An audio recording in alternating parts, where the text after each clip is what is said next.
paglalakbay ng inyong diwa. Pagsaksi sa mga pangyayaring hindi mo sukat akalain.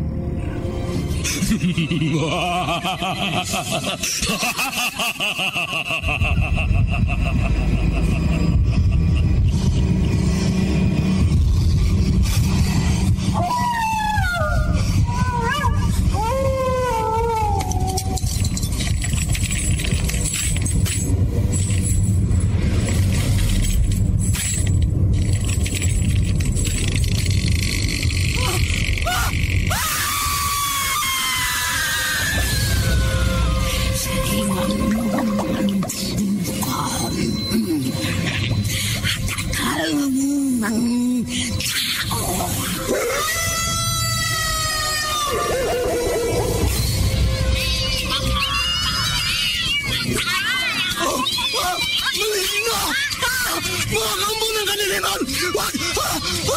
Huwag kayong lalapit sa akin!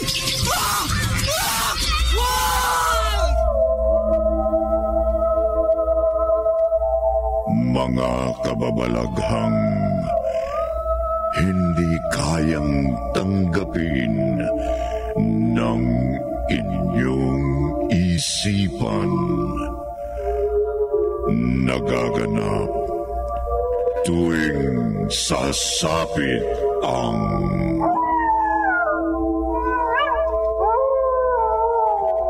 gabi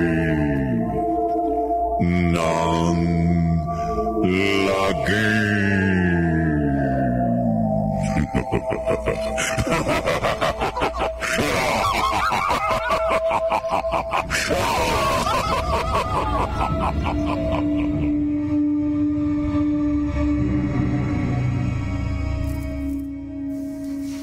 Magandang gabi, kaibigan.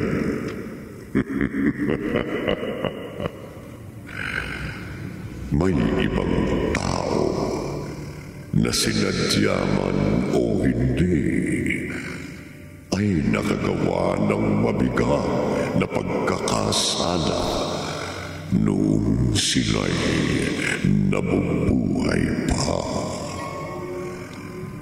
Kaya ang kanilang kaluluwa ay hindi magkaroon ng katahimikan at paghala-gala na mistulang kaluluwang ligaw. Posible kaya na ang isang ligaw na kaluluwa ay pagsabog ng lagim? Narito ang unang bahagi ng makapangalis at balahibong kwentong tampok sa linggong ito na pinamagatang Ligaw na Kaluluwa. Sa isa na namang gabi ng lagim.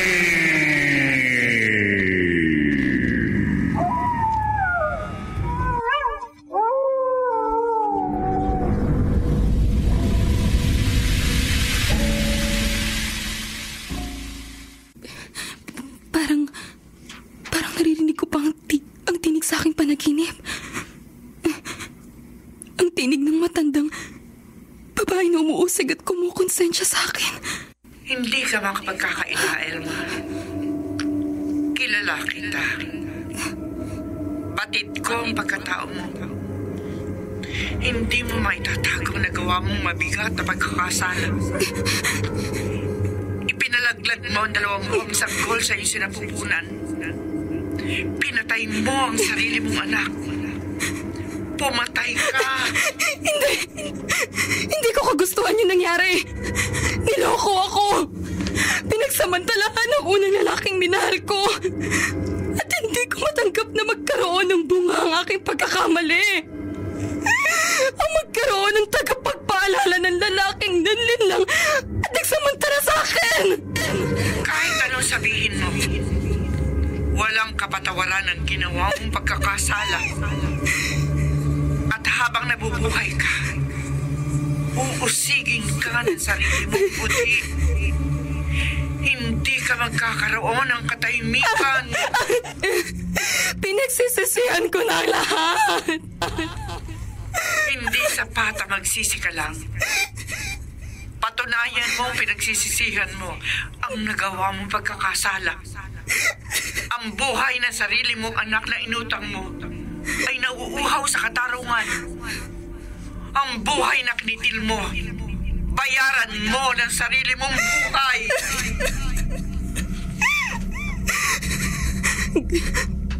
Ganun nga siguro ang dapat kong gawin. Kaya itong lubid na itinali ko sa itaas ng kisame. Ang dulo ng lubid na ito ay isisilo ko sa aking leeg.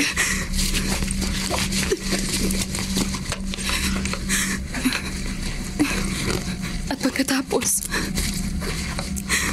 tatalon ako sa silyang tinutuntungan ko. Ano ba ang iniintay mo, Elma? Tumalong ka na! Magbigti ka na! Patawad. Diyos ko. Kaya na, Elma! Magbigti ka! Magpakamatay ka!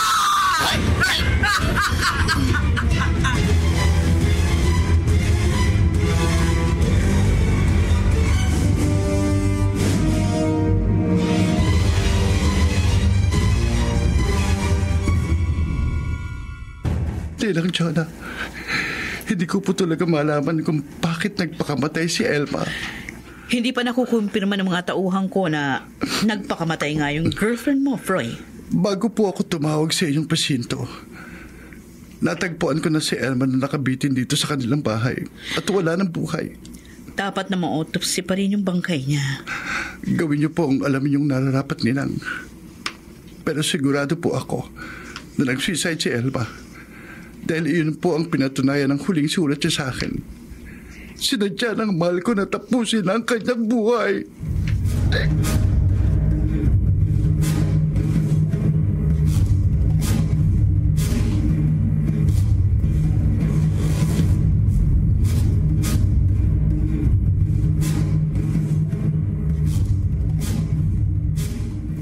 Froy, nailibing na si Elma.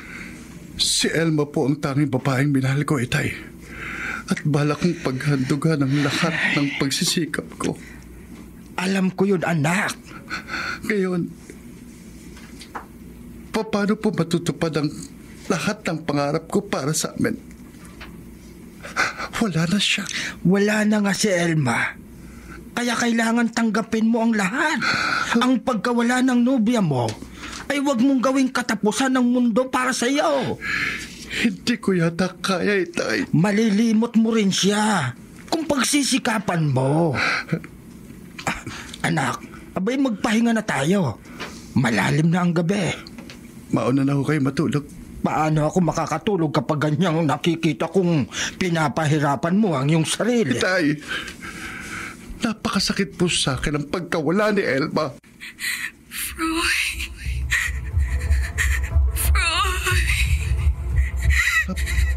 May tumatawag sa akin. Roy, abay naririnig ko rin. Dalawa lang tayong narito sa sala. Sino ang babaeng tumatawag sa iyo?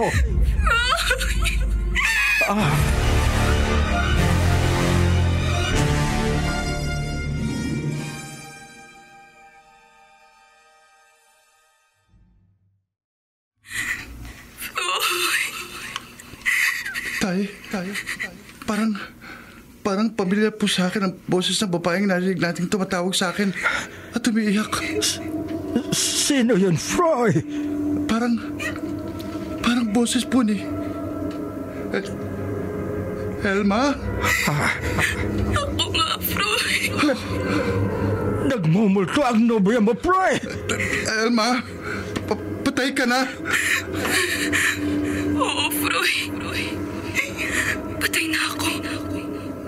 nagpakamatay ako.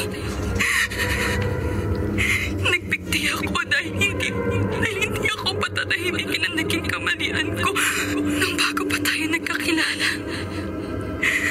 Pero nang magpakamatay ako, lalong hindi ako nagkaroon ng katahimikan.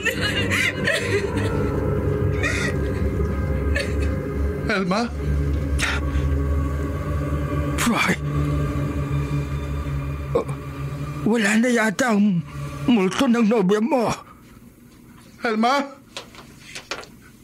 Elma?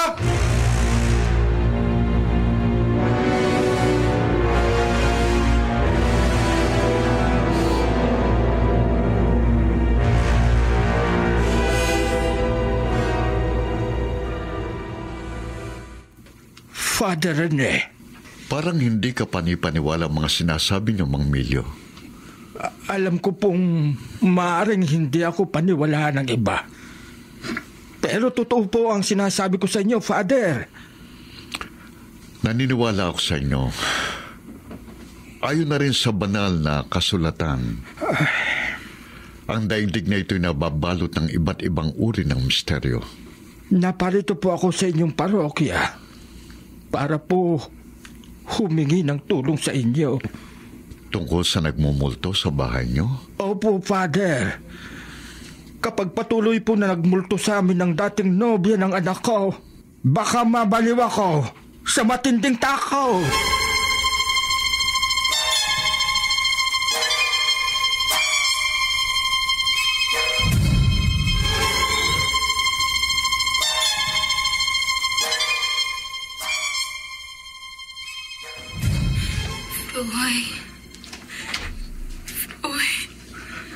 Father Rene, unti-unting lumilitaw sa kwarto kong kaluluwa ng namatay kong nobya. Nakikita ko nga rin siya, Froy. Nasa tabi natin siya pero nakalutang sa sahig ang kanyang mga paa. Ano pong gagawin natin? Kakausapin ko siya. Gaya ng bala ko. Kaya ako na parito sa bahay niya. Elma, ako isang alagad ng Diyos. Sa ngalan ng Panginoon, makipag-usap ka sa akin. Patay ka na. Bakit ka nagbabalik?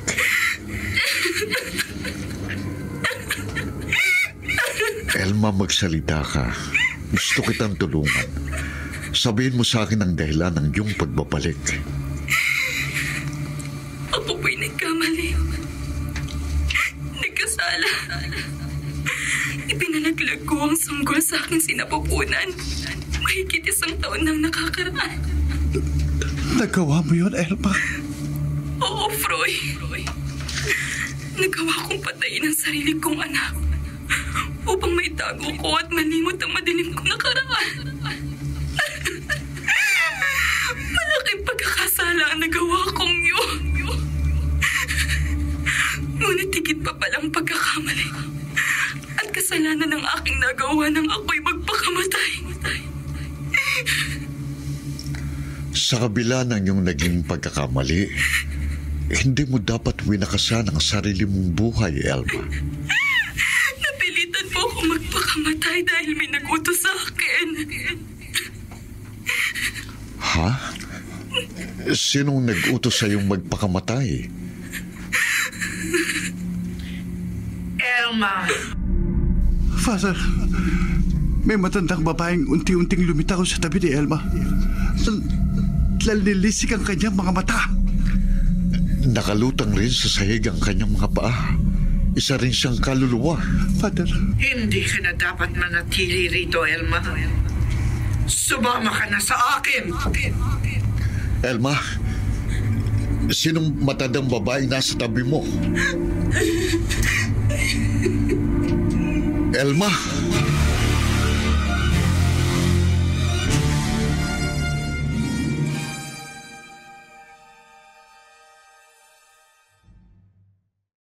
Julia, isa kang dating hypnotist. Oo. At matagal ka nang patay. Nagpakilala na ako sa'yo, hindi ba? Bakit ka nagbalik? At bakit inutusan mo si Elma na magpakamatay? Wala nang saysay na makipag-usap pa ako sa iyo. Elma, hindi na tayo dapat manatili pa rito. Halika na! Halika na, Elma! Elma! Aling Julia, huwag ka munang umalis. Mag-usap pa tayo. Father,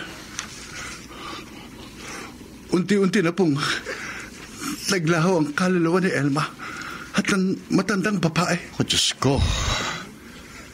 Anong kahulugan ng misteryong naganap sa bahay na ito?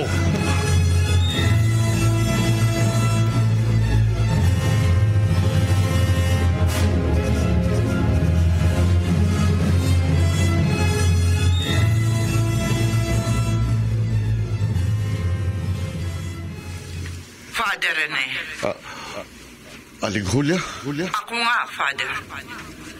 Nagpakita uli ako sa iyo dahil bago ka naging alagad ng Diyos, nakagawa ka ng isang malaking pagkakasala. No.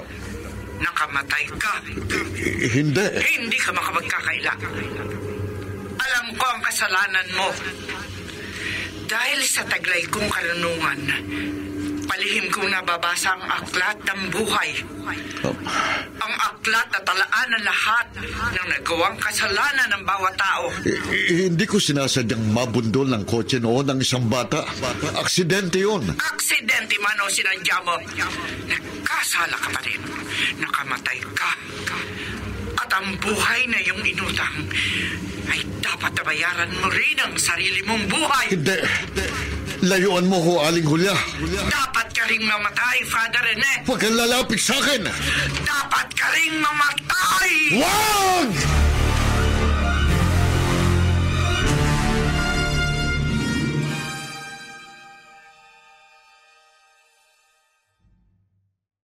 Aling Julia, huwag mo kong usigin.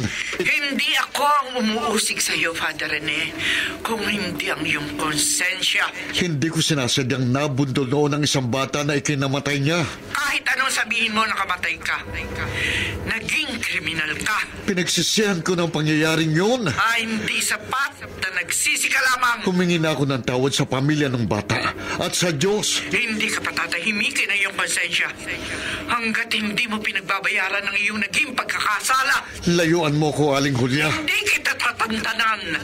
Patuloy kitang uusigin hanggang hindi mo pinagbabayaran ang buhay mo, ang buhay na iyong inutang. Patahimikin mo ko.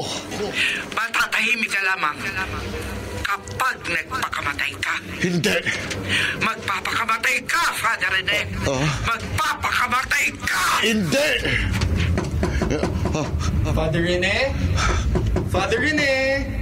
Biglang naglahong multo ni Aling Julia. Ninang Chona, naguguluhan ako kaya nagpunta ako dito sa inyo. Froy, hindi kaya nananaginip ka lang kagabi? Dalawa po kami ni Father Rene na nakakita sa ikinuwento ko sa inyong kababalaghan. Pinagmumultuhan ka ng nasira mong nobya? Hindi lang po siya, Ninang. Pati si Aling Julia. Nagpakita rin po sa amin ni Father Rene ang kaluluwa ng isang matandang babae na dating hypnotist. Hindi ka panipaniwala ang sinasabi mo. Hello, Tay. Froy, nasaan ka? Dito po sa kumari nyo, kina Ninang Chona. Maaari ka bang umuwi muna? Kasi naparito sa atin si Mang Pio, yung kapitbahay natin. Oh, May problema siya sa kanyang panganay na anak. Baka ako'y matulungan mo siya. sige po, Tay. Uuwi na ako. Ninang, saka na ko tayo mag-usap ulit. Tutuloy na po muna ako. Sige. Kawawa naman ang inaanak ko. Sobra kasing nagmahal. Kaya nung namatayan ang minamahal niya, kung ano-anong ilusyon ang pumapasok sa kanyang utak.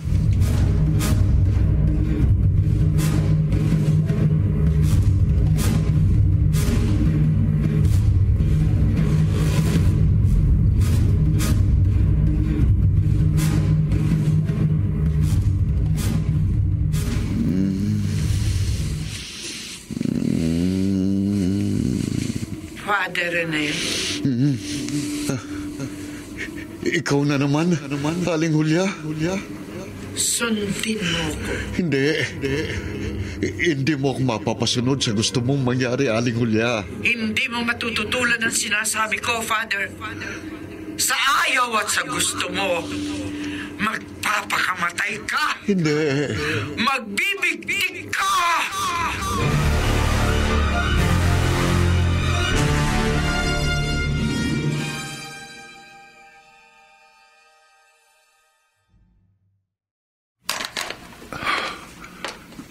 Tay, Roy, bakit parang namumutla ka? tumawag po ako sa parokya para makausap si Father Rene. Dahil baka may naisip na siyang parahan para hindi na maulit ang pagmumulto sa atin ni Elma. Nakausap mo si Father? Hindi ko na po siya makakausap. Bakit? Ayon po sa tauhan ng parokya, patay na si Father Rene. Ha? Anong ikinamatay ni Father?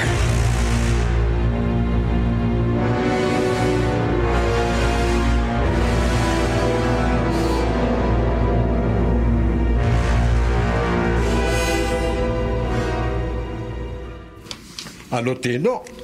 Bangungot? Opo, Itay. Yun daw po yung lumabas sa investigasyon ng mga polis. Bangungot ang ikinamatay ni Father Rene. Kagabi lamang nakausap mo siya, hindi ba? Kasi nga po, inilapit ko sa kanya yung problema natin kay Ate Mona na nalululong sa bawal na gamot. At nangako po siya na kakausapin si ate.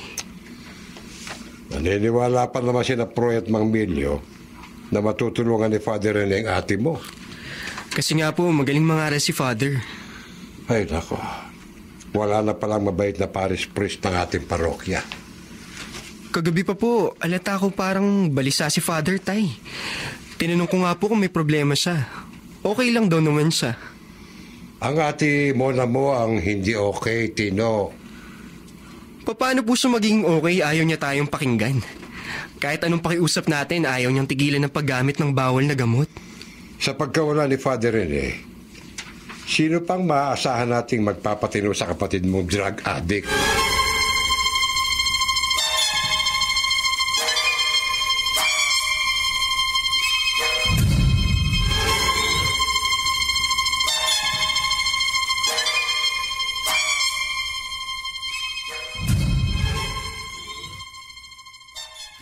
Ninang Chona, ngayong wala na po si Father Rene, wala na po akong alam na makatutulong sa akin para hindi na ako pagmultuhan ni Elma. Ganun ba? Kaya ka ba tumawag sa akin, Froy? Baka ho may kilala kayong espiritista na maaari kong lapitan. Hindi ako naniniwala sa faith healer. Sabi nga po ni Itay. Hindi nga rin ako naniniwala sa multo. Pero bilang chief of police, baka may nahawakan ho kayong kaso na nalutas dahil sa tulong ng faith healer. I'm sorry, Froy. Wala akong maimumungkahi sa yung lapitan mo. Karamihan sa mga kilala kong faith healer, mga manloloko. Ganun ba? Salamat na lang po, Ninang. Okay, tsaka na lang tayo mag-usap.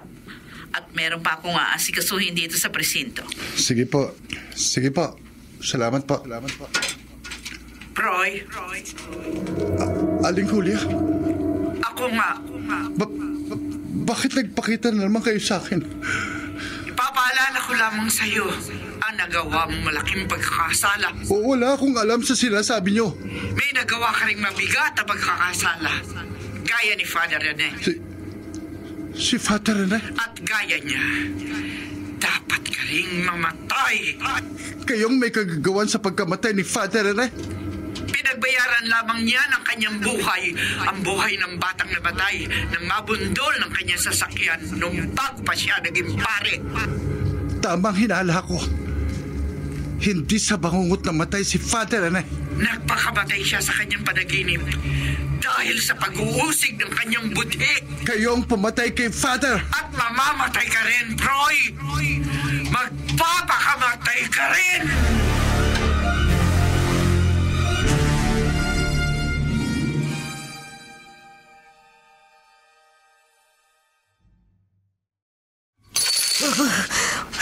Mona, ano nangyari? Wala, tay.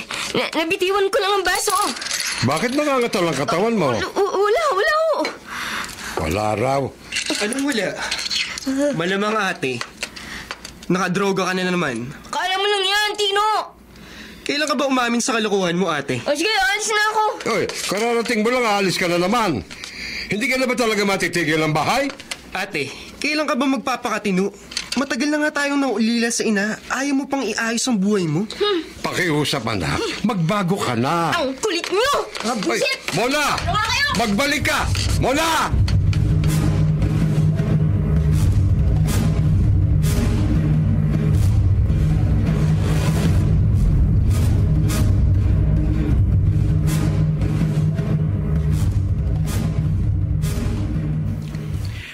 Kapag buhay ang inutang, Froy, buhay din ang dapat nakabayaran. Wala akong pinatay, Aling Julia. Ikaw ang naghanap at nagbayad sa aborsyonista na naglaglag ng sanggol sa tiyan ng isang kaibigan mo noon. Alam niyo yun? Walang kasalanan ng tao na hindi nakatala sa aklat ng buhay. Hindi ko gustong ilaglag noon ang kaibigan ko ang ipinagbubuntis niya matapos siyang layuan ng kanyang nobyo. Pero nagbanta siyang magpapakamatay. Kaya napilitan akong sundin ang pakiusap niya. Ikaw ang pumatay sa sanggol na yon. Buhay ang inutang mo. Kaya buhay mo rin ang dapat maging kabayaran. Kaya magpapakamatay ka. Hindi! Sa ayaw at sa gusto mo. Magpapakamatay ka, Froy. Magpapakamatay ka. Hindi!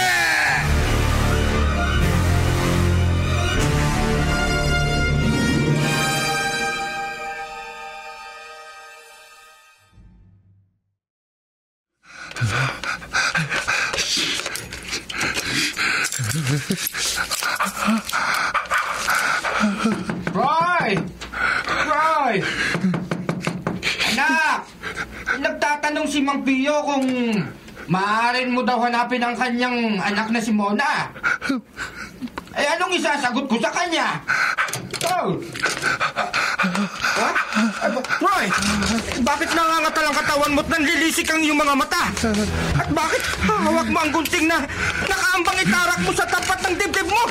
Nako, akin na yung anak! Akin na yan! Hindi! Huwag, anak! Ano bang nangyayari sa iyo, Roy?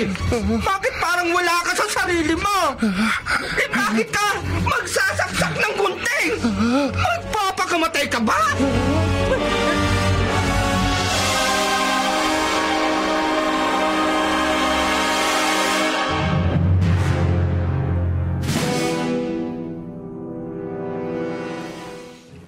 Maring Chona, ako'y nagpunta rito sa presinto para ipaalam sa'yo ang kakatuwang nangyari kay Froy kagabi.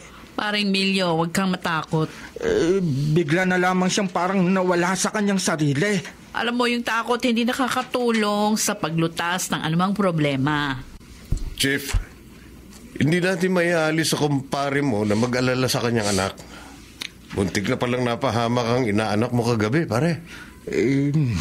Hindi ko sukat akalaing may mangyari sa kanya, Sargento Rubes. Naiintindihan ko kayo, Mang Milyo. Naging kaibigan ko na rin si Froy, kaya alam kong hindi pangkaraniwan ang nangyari sa anak niyo kagabi. Kilala ko matino ang inaanak mo yan, Sargento. Kaya hindi ako makapaniwala na magagawa niyang magpakamatay. Mare, kahit si Froy, hindi rin makapaniwala. Anong ibig kong sabihin, pare? Wala siyang matandaan na sa tinangka niyang pagpakamatay. Gayon kung hindi ako nakapasok sa kwarto niya at napigilan siya, baka naitarak niya ang gunting sa kanyang dibdib. Chip, palagay ko, hindi niyo dapat ipagwalang bahala ng kumpare niyo ang kakatuwang nangyari sa iyong inaanak. Kaya nga, Mare, ako'y hindi na magtatagal dito. Natutulog si Froy nang iniwan ko siya. Pero baka magising siya at muling magtangkang magpakamatay. Kaya uuwi na ako. Ay, atin na kita, pare, para makausap ko rin si Froy. Sisiguruhin ko, hindi na uulitin ang anak mo na magpakamatay.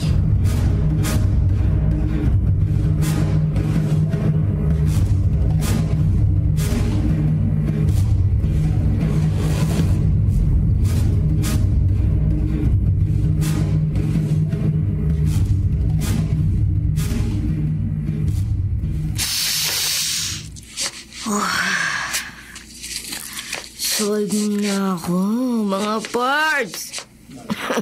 Split na ako, ha? Napakalakas ng tama. Lakas ng tama ako. Umiikot ang paligid. Pero kahit may tama na ako ng gamot, hindi pa rin mabura sa utak ko ang matandang babae na kumakausap sa akin. Ang matandang yun na nagpakilala sa pangalang Aling Julia. At inusig ako sa pagkakasangkot ko sa huldapan. Kinamatay na naging biktima namin ng mga katropa ko. Buhay raw ang inutang ko. Kaya buhay ko rin ang dapat maging kabayaran. Kaya inuutosan niya ako magpakamatay. Ano ito nangyayari sa akin? Bakit parang may anong kapangyarihan ng matandang yun? Parang hindi ko matutunan ang utos niya sa akin. Dahil sa nagawa kong kasalanan. Parang gusto kong magpakamatay. Nasisira na yata ang ulo ko.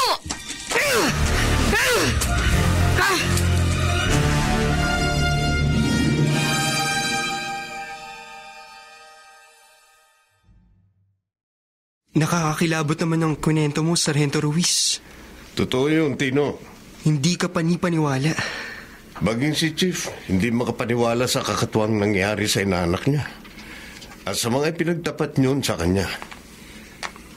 Magkaibigan tayo, kaya pinaalam ko sa iyo. Ang dahilan kaya napapailing ako nang magkasalubong tayo. Maaari ba namang magkatotoo ang sinabi ni Froy sa ninang niya? Na pinagmultuhan siya ng kaluluwa ng isang matandang babae? Maaari ba namang ang isang namatay na ay babalik pa sa mundo? Mahirap nang paniwalaan yun. Kasi imposible yun. Pero posible, Tino. Dahil hanggang ngayon, nakaburol pa si Father Rene. Ang pare na ayon din sa inaanak ni Chief, nakasama niya sa pakikipag-usap sa kaluluwa ng matandang babae. Iniisip mo ba, Sarge, na ang multo ng matandang babae ang may kagagawan sa pagkamatay ng pare? Maaari. Tino! Tino! Si Itay. Mampio, ba't kayo mahangos? Tino! Bakit parang ligalig po kayo, Tay? Tino! Ang ate mo na mo. May masamang nangyari po ba kay ate? Tatagpuan siya sa labag ng lumang bodega sa highway. Nakabigti sa isang puno. Ano po? Nagbigti si ate Mona? Patay na siya.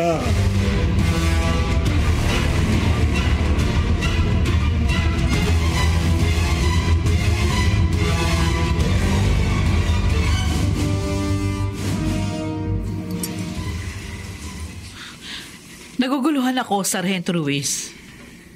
Sa hindi may paliwanag ng pagkamatay ng panganay na anak ni Mampio, Chief? Oo. Kamakailan lang, nag-suicide yung nobya ni Froy. Pagkaraan nun, yung inaanak ko naman ang nagtangkang magpakamatay.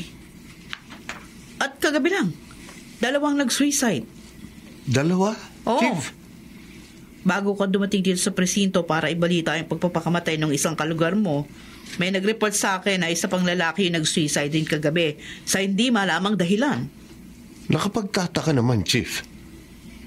Bakit nagkakasunod-sunod ang mga nagpapakamatay?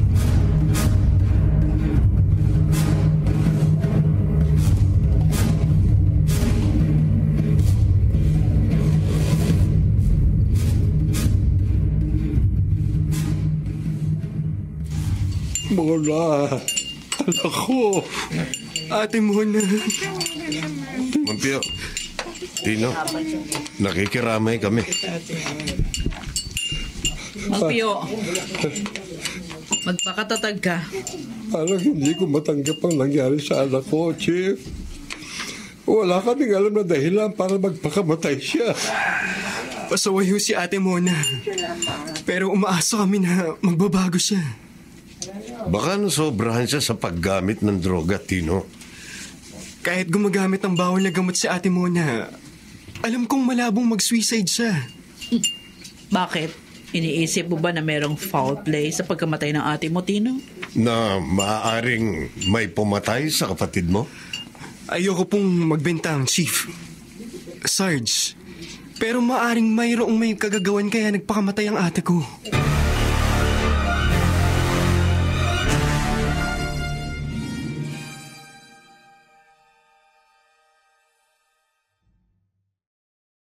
Anong sinabi mo, Proy?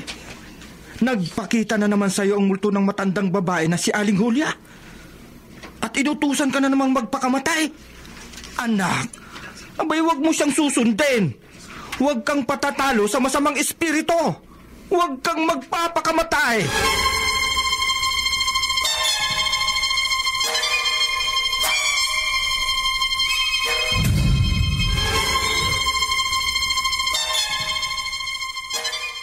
Baring Chona, magdamag halos hindi kami nakatulog ni Proy kagabi. Kaya pala pareho kayo ng anak mong nangangalong mata, parang Milyo.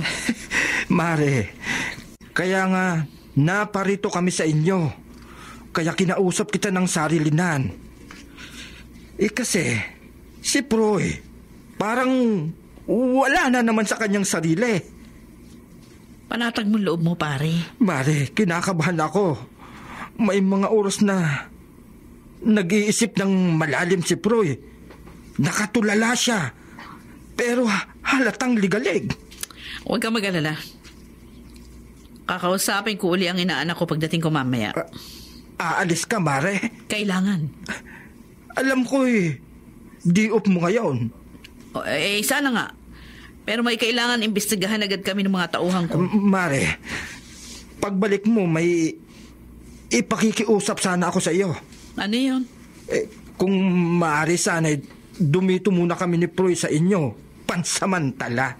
Bakit hindi? Ayaw kong maganap ang kinatatakutan ko, Mare. Ayaw kong may masamang mangyari sa anak ko. Proy! Proy! Buksan mo itong pinto! Paring Milyo, winahon ka. Paanong hindi ako mababahala, Maring Chona? Bago ka dumating, nagkulong sa kwarto si Proy. At kahit anong pakiusap ko, ayaw niya akong kausapin. Ayaw niya akong pagbuksan ng pinto. Di bale, meron akong duplicate key ng kwarto. Mare, kinakabahan ako. Bago nagkulong si Proy sa kwarto, napuna akong parang ligalig siya. Akong bahala. Aalamin ko kung anong problema ng anak mo. At tutulungan natin siya. Ay! Marichona ang anak ko! Nakabulagta sa sahig! Bumubula ang bibig! Nakatirik ang kanyang mga mata! Mare! At hindi na siya kumikilos! Ay, nako! Ano ba ito? Ano tong nasa tabi niya? Ha? Bote ng lason? Mare! Naglason yata si Proy! Nagpakamatay ang anak ko!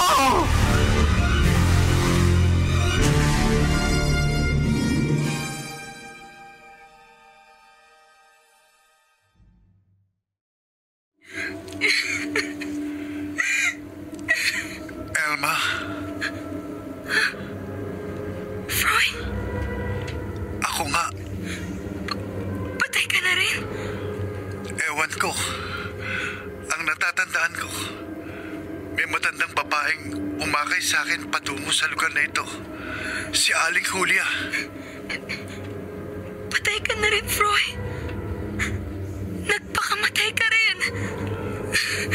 Paano mo nalamang nagpakamatay ako? Lahat ng narito ay mga kaluluwa ng mga taong nagpakamatay. Anong lugar ito? Parang patay na planeta. Hindi ko alam. Pero dito napapadpad ang mga kaluluwa ng mga gaya nating nagpakamatay. Naguguluhan ako, Elma. Lahat tayong kaluluwa na naririto ay talagang maguguluhan, Froy. At magsasisi. Pero kailanman hindi tayo magkakaroon ng katahimikan dahil sa ginawa nating pagpapakamatay. Habang buhay na tayong magiging mga ligaw na kaluluwa.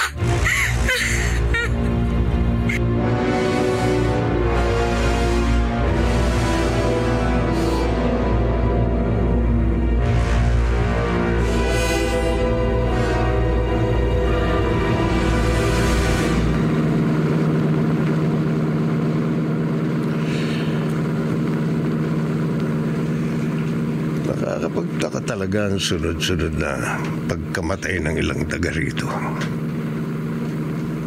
Dapat dalasan ko ang pagruronda para maagapan ko ano man ang maaaring masamang mangyari.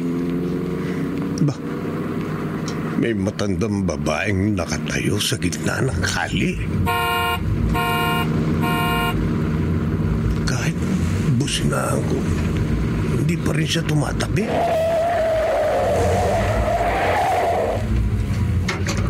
Ale, bakit binusinahan na kita, hindi ka pa tumabi? At bakit kinakausap kita? Nakatalikod ka pa rin. Umarap ka nga sa akin. Oh. Sino kayo? Bakit nakangisi kayo sa akin pero nanlilisik ang inyong mga mata? Sino man kayo? Kung may masama kayong balak, huwag nyo nang ituloy. Hindi kayo sasantuhin ng baril ko.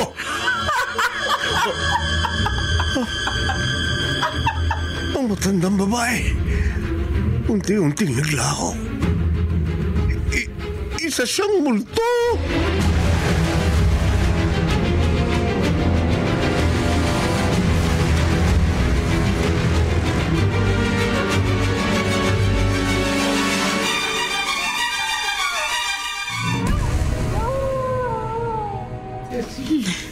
Nakakabulahaw ang asulong ng aso.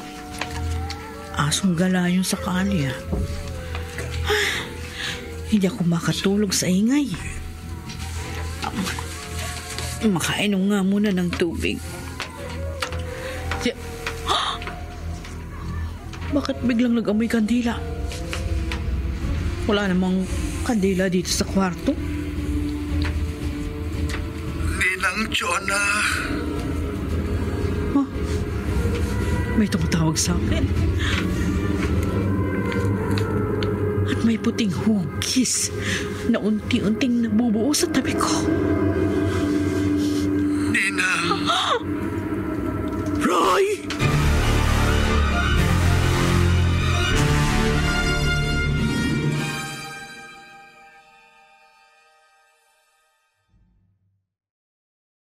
Ninang Jonah. Roy! Papatay ka na! Nagbalik po ako dahil hindi ako matahimik. Bakit ka nag-suicide? Hindi ko po gustong magpakamatay. Pero parang may kung anong kapangyarihan nagtulak sa akin na uminom ng lason. Hindi ko po matutulan ang utos sa akin ni Aling Julia. Aling Julia? Ang matandang babae po na dating hypnotist noong nabubuhay pa siya. Siya po ang nag-utos sa akin na magpakamatay. Bakit mo siya sinunod?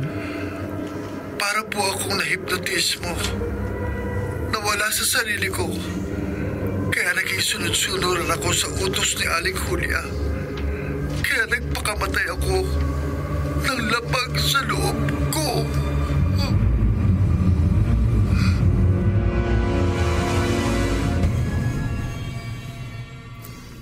Naniniwala ka na ngayon sa multo, Chief? Oo, Sargento Ruiz. Nagpakita kasi sa akin kagabi yung kaluluwa ng maong inaanak ko. Pareho pala tayo nakakita ng multo. Hindi ko rin sukat akalain na kaluluwa pala ang matandang babaeng munti ko nang mabundol kagabi bago siya naglaho. Hindi nga ako makapaniwala. Pero parang nakikita ko pa ang kaluluwa ni Froy. Umiiyak siya at nagsisisi bago siya unti-unting naglaho. Pinagsisisihan ng inaanak mo na nagpakamatay siya, Chief? Sarge, hindi niya gustong mag-suicide. Pero hindi niya maintindihan kung bakit niya yun nagawa. Gaya na nangyari sa akin, Chief. Nagtangka ka na rin magpakamatay, De Vera? Oo, Sarge. Kanina pa ako nakikinig sa usapan niyo ni Chief. Hindi ko na napigilan sumabad sa inyong pag-uusap dahil minsan ko na rin naranasang magtangkang magpakamatay. Bakit mo naman nagawa yun, De Vera? Hindi ko maintindihan ang nangyari sa akin nung nakaraang linggo, Chief. Ngayon mo lang nabanggit sa amin yan. Hindi ko agad sinabi sa inyo dahil baka mapagtawanan niyo lang ako. Pero ganito nangyari sa akin. Isang gabi, may isang matandang babaeng nagpakita sa aking panaginip. Nagpakilala siya sa pangalang Aling Julia. At ipinaalala niya sa akin ang pagkapatay ko noon sa isang magnanakaw na nagtangkang pumatay sa akin. Ginampanan mo lang ang tungkulin mo noon, De Vera. At self-defense ang ginawa ko, Chief. Pero inusig ako ng matandang babae sa aking panaginip. Kinonsensya niya ako. Buhay daw ang inutang ko, kaya buhay ko rin ang dapat na maging kabayaran. Kaya inutusan niya ako magpakamatay. At sinunod mo ang nag-utos sa'yo sa panaginip mo? Iyon ang hindi ko maintindihan, Sarge. Matapos akong usigin at sisihin ng matandang babae sa aking panaginip, parang nawala ako sa aking sarili. Hindi ko namalayan. Nagising na pala ako. Nakuha ko ng baril ko at magbabaril na ako sa sarili ko. Kung hindi ko naagapang naawat ng asawa ko, malamang natuluyan na akong nagpakamatay. Chief, maaaring ang karanasan ni De Vera ay katulad ng nangyari sa ibang nag-suicide. Nawala sila sa kanilang sarili kaya sila nagpakamatay. Posible, Charge. At posible rin na iisang may kagagawan sa pagkapatay ng mga naging biktima. Ang multo na matandang babaeng nagpakilala sa pangalang Aling Julia na umuusig at nag-uutos kahit kanino na magpakamatay. Maaaring kampo ng demonyo ang matandang babaeng yun. Mahirap ito. Paano natin mapipigil ang pagsasabog ng lagim ng isang kaluluwa na kampo ng demonyo?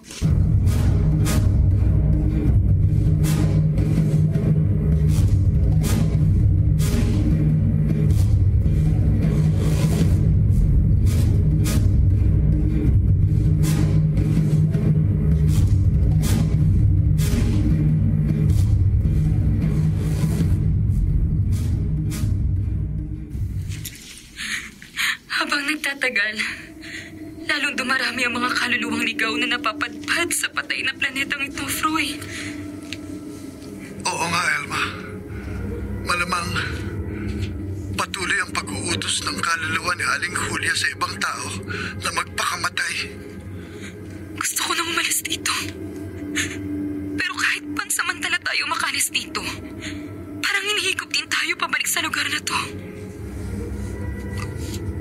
Gusto ko na rin na magkaroon ng katahimikan. Pero paano tayo matatahimik sa lugar na ang nasa paligid natin ay nakabibinging iyakan at hagulgulan ng mga kaluluwang hindi magkaroon ng katahimikan?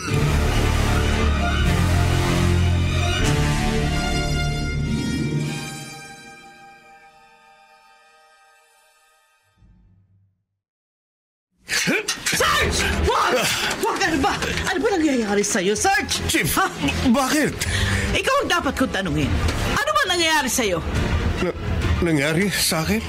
Kanina pagdating mo sa presinto, wala ka na sa sarili mo. Ligalig ka, ayaw mong kumibo. Chief, habang papunta kasi ako rito, may matandang babaeng lumapit sa akin. Inusig niya ako sa pagkakapatay ko noon sa isang laghuramentado. Buhay daw ang inutang ko, kaya buhay din ang dapat na maging kabayaran. Kaya inutusan niya ako magpakamatay. Kaya bumunot ka ng baril at magbabaril ka sa sentido mo? Hindi ko alam na ginawa ko yun. Kung hindi kita napigilan, malamang bangkay ka na ngayon. Uy, salamat at nailigtas mo ako, Chip. Aba, hindi sa lahat ng oras maaagapan kitang iligtas. Kaya nga ako nababahala ako eh. Kapag parang nahipnotis mo tayo ng matandang babaeng yon na nag-uutos para tayo magpakamatay, mamamatay tayo ng walang kalaban-laban.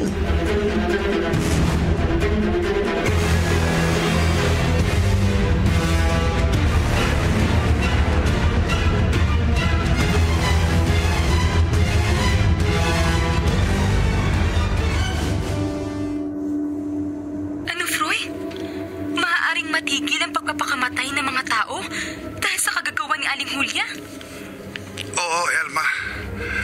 Kung merong mga taong nabubuhay na makatutulong sa atin laban sa kanya. Di ba ikaw na rin nagsabing maging ang isang pare ay naging biktima ni Aling Julia? Kaya nga kumilos na tayo para matigil ang pag-uutos niya sa mga tao na magpakamatay. Ano magagawa natin? Pansamantala lang tayo nakakaalis sa lugar na to. Humingi tayo ng tulong kahit kanino. kaluluwa natin sa lupa, para na rin tayong hihigupin na rin pabalik sa lugar na to. Huwag tayong mawala ng pag-asa, Elma. Maghanap tayo ng taong maaaring makatulong sa atin. Kapag hindi tayo kumilos, habang panahon na lang magsasabog ng lagim si Aling Julia at lalong maraming tao ang magpapakamatay.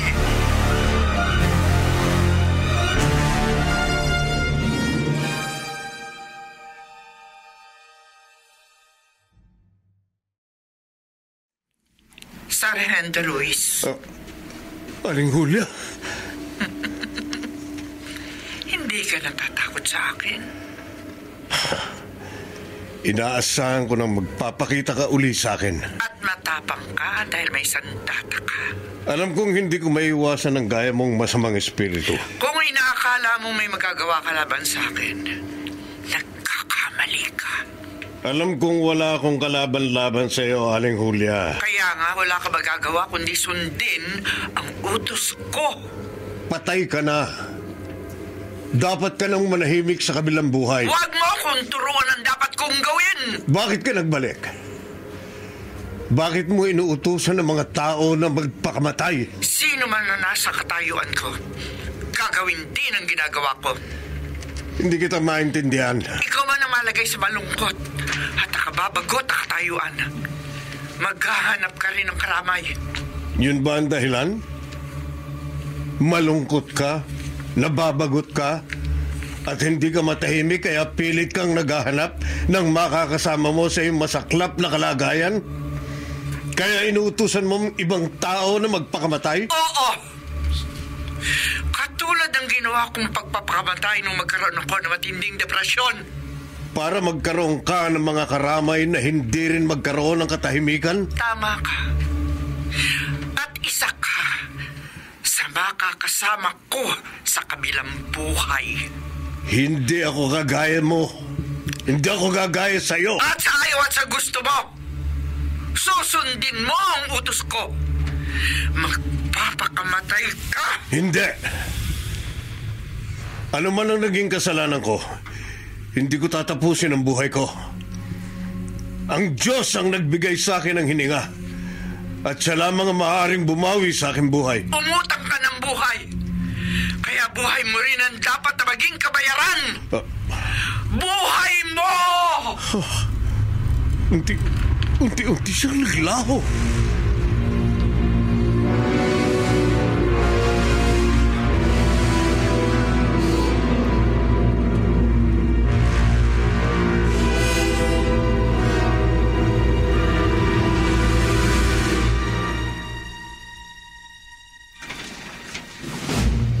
Ay, nako.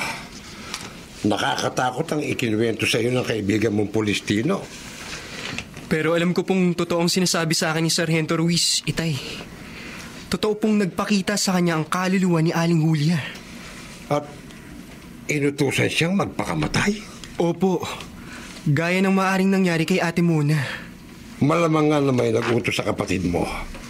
Kaya siya nagpakamatay. Ang ikinatatakot ko po, Tay, baka pagmultuhan rin tayo ni Aling Julia. Baka utusan din po tayong magpakamatay ng kaluluwang ligaw na hindi magkaroon ng katahimikan.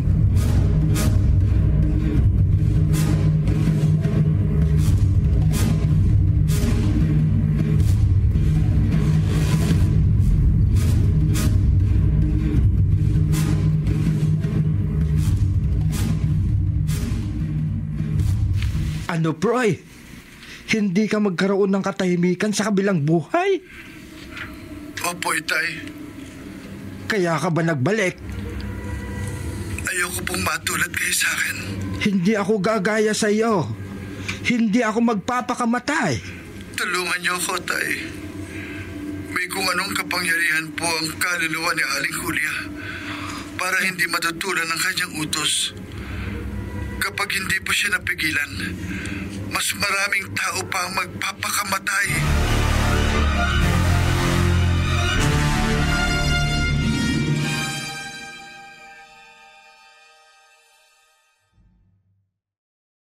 Mahirap kalaban ang isang masamang espiritu, parang Emilio. Kaya nga sumangguni ako sa iyo, Maring Chona. Hindi ko alam kung paano matutulungan si Froy at ang ibang kaluluwang hindi magkaroon ng katahimikan. Faith healer ang maaaring makatulong sa atin, Chip. Sargento Ruiz, may faith healer na rin na nagpakamatay. At may pare na ring malamang napahamak dahil sa kapangyarihan ni Aling Julia. Gaya ng pagkamatay ni Father Rene sa bangungot. Anong kapangyarihan mayroon ang kaluluwa ng Aling Julia na yun para makapagsabog siya ng lagim? Hindi natin alam, Chief. Ang malamang mare, galing ang kapangyarihan ni Aling Julia sa Diablo, sa impyerno.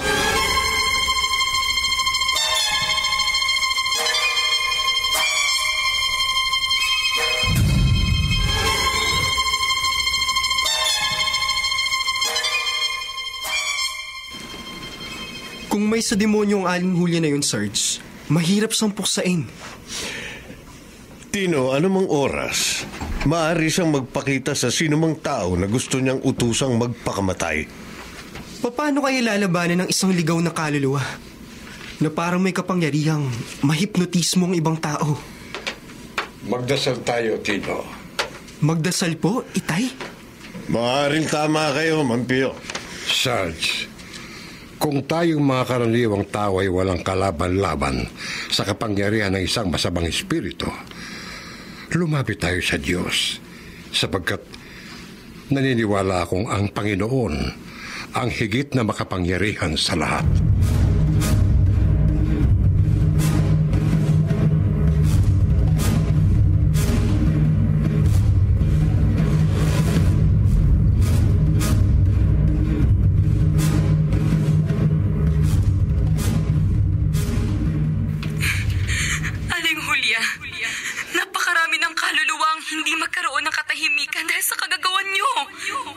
Huwag mo akong sisihin, Elma. Kayo ang nag-utos sa amin na magpakamatay. Nagpakamatay kayo dahil binayaran nyo ng inyong buhay ang buhay na inyong inutang. Nagpakamatay kami dahil sa utos mo. Dahil sa kapangyarihan mo. Nagkasala kayo. Kaya dapat lamang kayong mamatay. Walang taong hindi nagkakasala, Aling Julia. Kaya nga, marami pa akong mahihikayat na magpakamatay. Marami pang kaluluwa, Elma, ang gaya kong hindi magkakaroon ng katahimikan at habang panahong magiging ligaw na kaluluwa.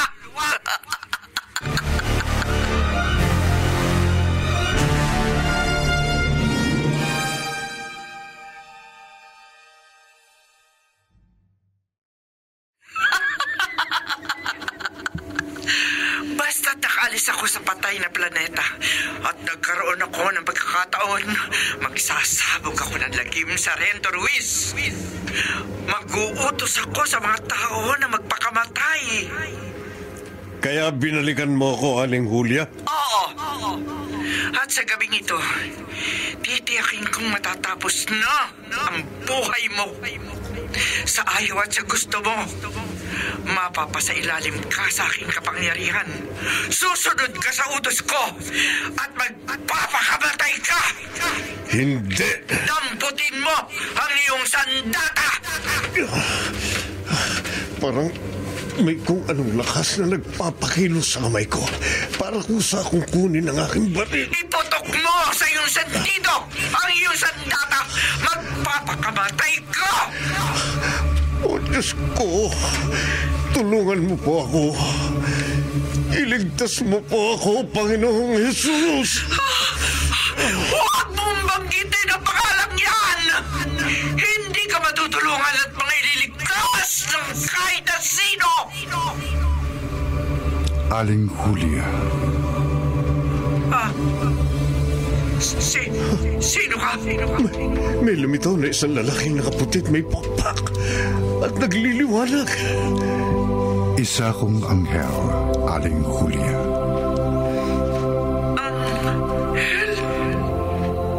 Inutusan ako ng Panginoon para wakasan ang pagsasabog mo ng lagim dito sa lupa.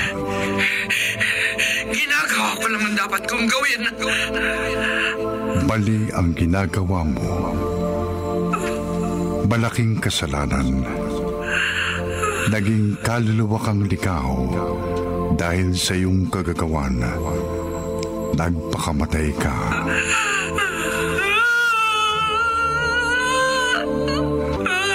Napakalaking pagkakasala na ang ginawa mong pagpapatiwakal. Bakit patuloy mong dinadagdagan ang iyong kasalanan? Bakit hinikayat mo ang iba na tularan ka para makasama mo sila? Napakahirap ng aking katayuan. Hindi ako magkaroon ng katahimikan. Pagtiisan mo ang iyong kapalaran. Dapat mong maunawaan na kapag walang kaparusahan, walang matatakot gumawa ng kasalanan. Tigilan mo na ang pagsasabog ng lagim, Aling Julia. Kung hindi, susundin ko ang utos ng Panginoon na itapon ko ang iyong kaluluwa sa dagat-dagatang apoy ng impyerno. Ayoko nga bang panahon magdusa sa dagat-dagatang apoy. Ayoko sa impyerno.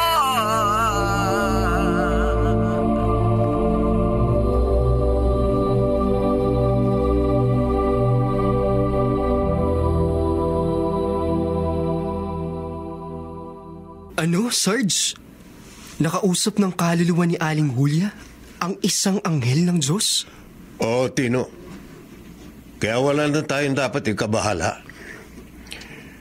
Nangako si Aling Julia sa anghel na ititigil na niya ang pagsasabog ng lagim para hindi mapunta sa impyerno ang kanyang ligaw na kaluluwa. Kung ganun, mula ngayon, wala nang magpapakamatay. Dapat lang. Walang sino mang tao ang dapat wakasan ng sarili niyang buhay. Sapagkat ang pagpapakamatay ay isang mortal na kasalanan na napakabigat ng kaparusahan sa kabilang buhay.